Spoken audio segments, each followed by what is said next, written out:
అంటారు. గట్టిగా చప్పట్లు కొట్టి నిరసన తెలియజేయండి. ఒక పనికి మాలిన మంత్రి అంటాడు, మా ఇంటికి ఆ డెడ్ బాడీ తీసుకొస్తాడంట. డెడ్ బాడీ తీసుకొచ్చి తెలుసు నాకు కూడా, నిన్ను తగలబెట్టడం. ఈసారి వాళ్ళు కాదు, పేదవాళ్ళ జీవితాలతో ఆడుకుంటే మిమ్మల్ని భూస్థాపితం చేస్తాం. పిచ్చి పిచ్చి అనుకోవద్దండి.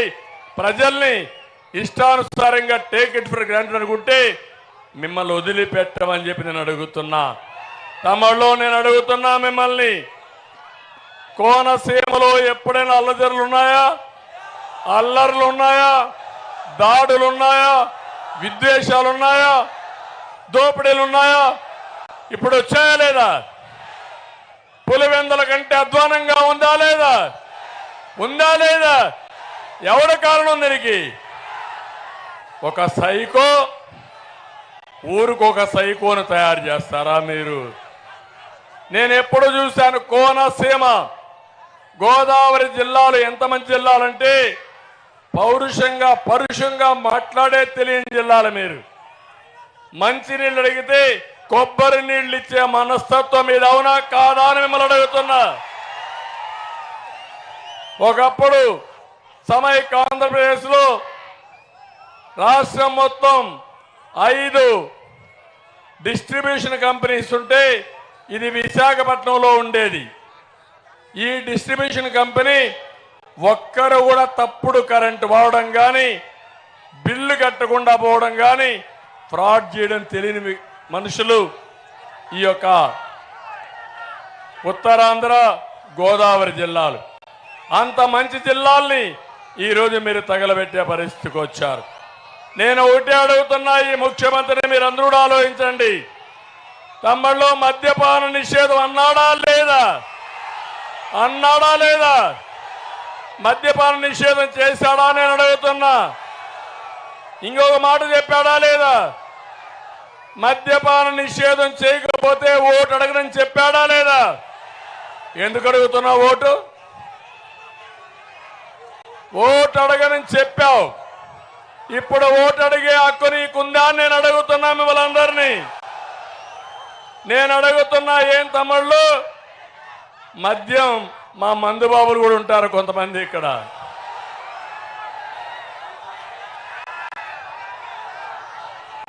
తెలంగాణలో ఉండే మంది ఇక్కడ ఉందా? చెన్నైలో ఉండే మంది ఇక్కడ ఉందా?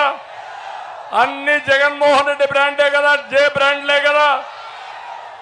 అంటే ఆయనే మ్యానుఫ్యాక్చరింగ్, ఆయనే డిస్ట్రిబ్యూషన్, ఆయనే అమ్మకం, డబ్బులు కూడా ఆయనకే. ఏం మనం బానిసలమా తాగడానికి ఇక్కడ? నేను అడుగుతున్న 60 రూపాయలు క్వార్టర్ బాటిల్ ఎంత తమ్ముళ్ళు? ఇప్పుడు 200 రూపాయలు కదా. ఆ క్వార్టర్ బాటిల్ మా తమ్ముడు తీసుకొచ్చాడు.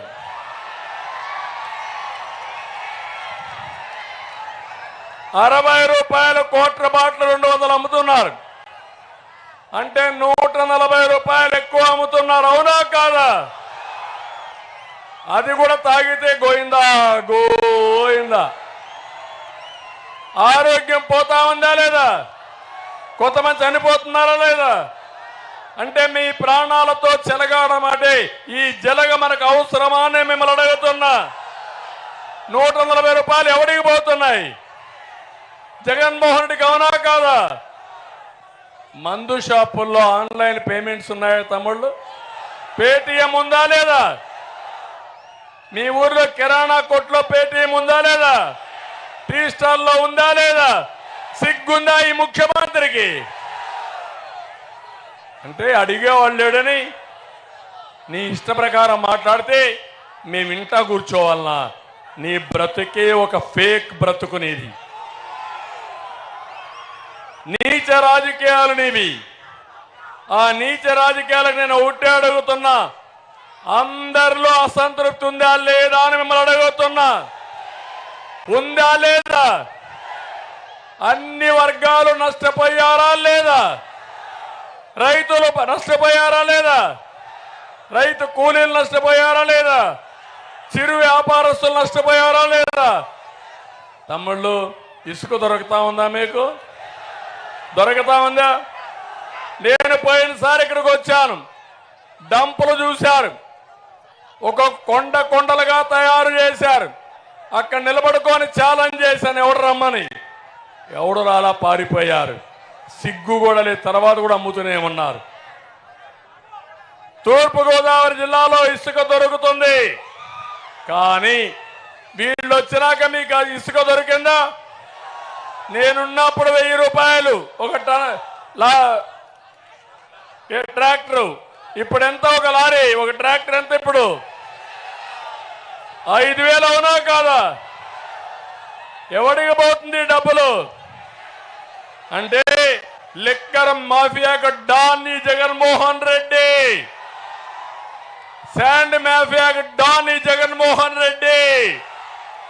తినింది కక్కిస్తాం, వదిలిపెట్టమని హెచ్చరిస్తున్నా. ఇంకో పక్క నేను అడుగుతున్నా మిమ్మల్ని, కరెంటు ఛార్జీలు పెరిగాయా లేదా తమ్ముళ్ళు? ఎన్నిసార్లు పెరిగాయి? 9 సార్లు పెరిగాయా లేదా?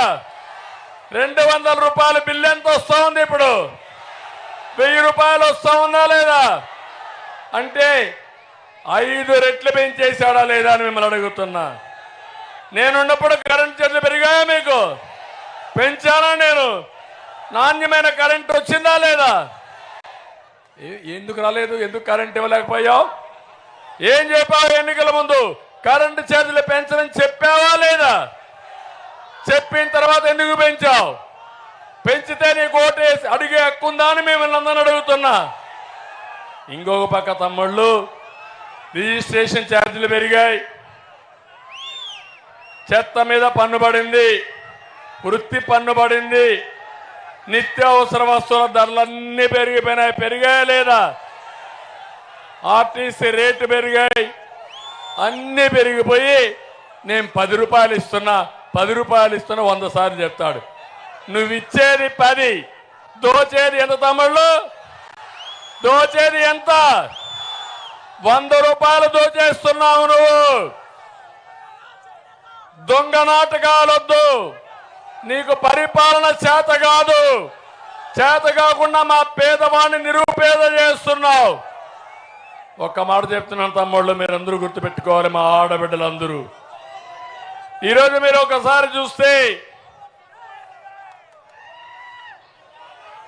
తెలంగాణ ఆంధ్రప్రదేశ్ ఇడిపోయినప్పుడు తెలంగాణకు మనకు హైదరాబాద్ సిటీ ఉంది. ఆ సిటీ కూడా ఎవరు డెవలప్ చేశారో మీకే తెలుసు.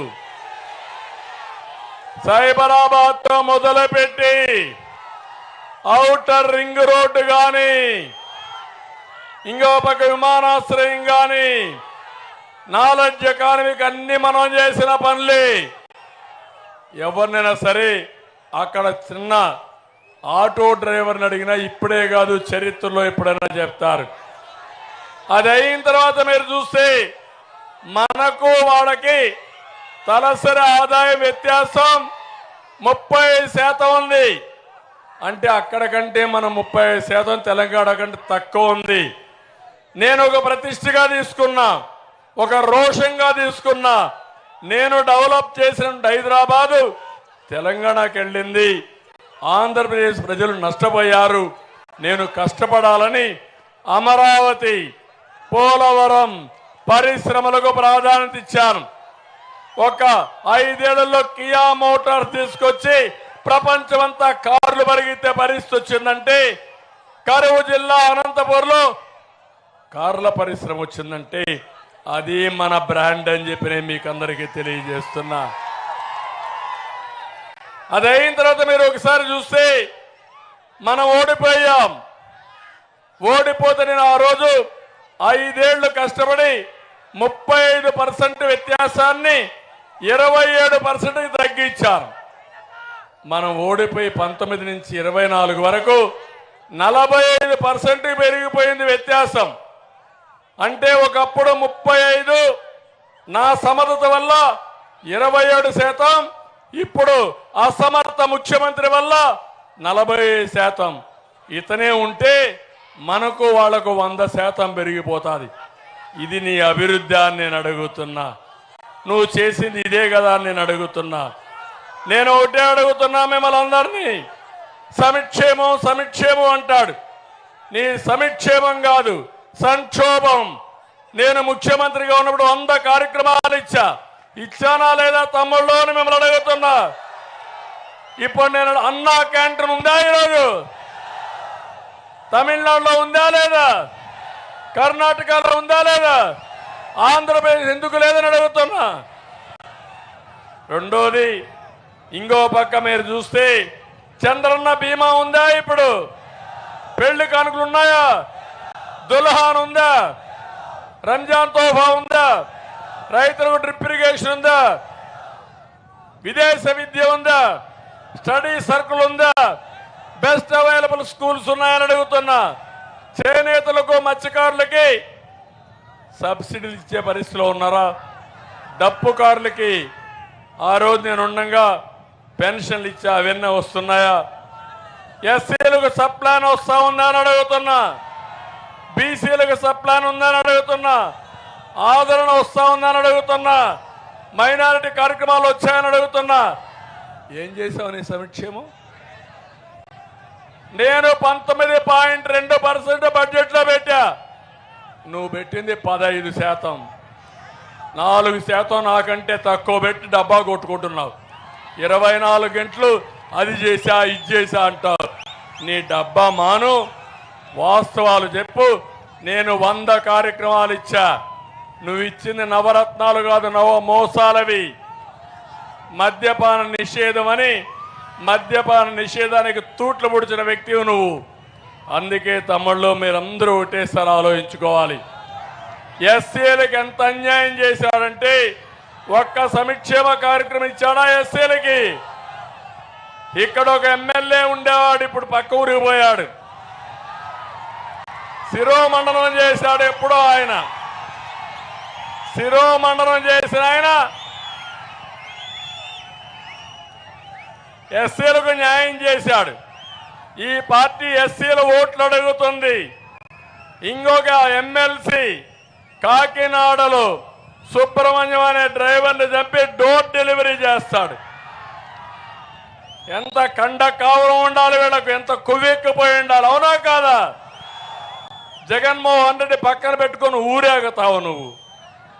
అంటే ఒక దళితుణ్ణి చంపేసి డోర్ డెలివరీ చేస్తే నువ్వు నీ కార్యకర్తలు అతన్ని ఊరేగింపుగా తీసుకొస్తారా?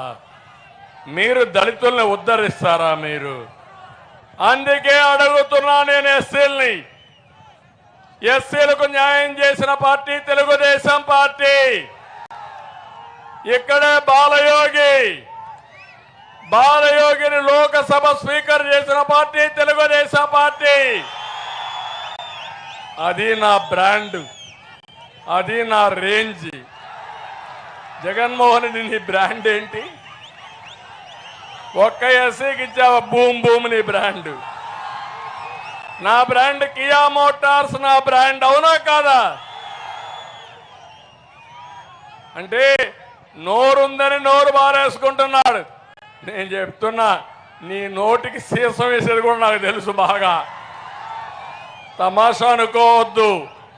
రాజకీయాలంటే నోరు బారేసుకోవడమో, క్షుద్ర రాజకీయాలు చేయడమో, శవ రాజకీయాలు చేయడమో రాజకీయం అయితే, అలాంటి వాళ్ళని ఎవడైతే శవ రాజకీయాలు చేస్తారో అలాంటి వాళ్ళని ఏం చేయాలో చేసి చూపించే బాధ్యత నాదని మరొకసారి మీ అందరికీ హామీ ఇస్తున్నా. నేను అందుకే సవాలు విసురుతున్నా. నీకేదైనా కానీ ప్రజలను ఓటు అడగాలంటే ఎవడు వివేకానంద రెడ్డి చంపాడో చెప్పి తర్వాత రా నువ్వు ఇక్కడికి. అవునా కదా? నాకు సమాధానంగా నీ చెల్లికి సమాధానం చెప్పు.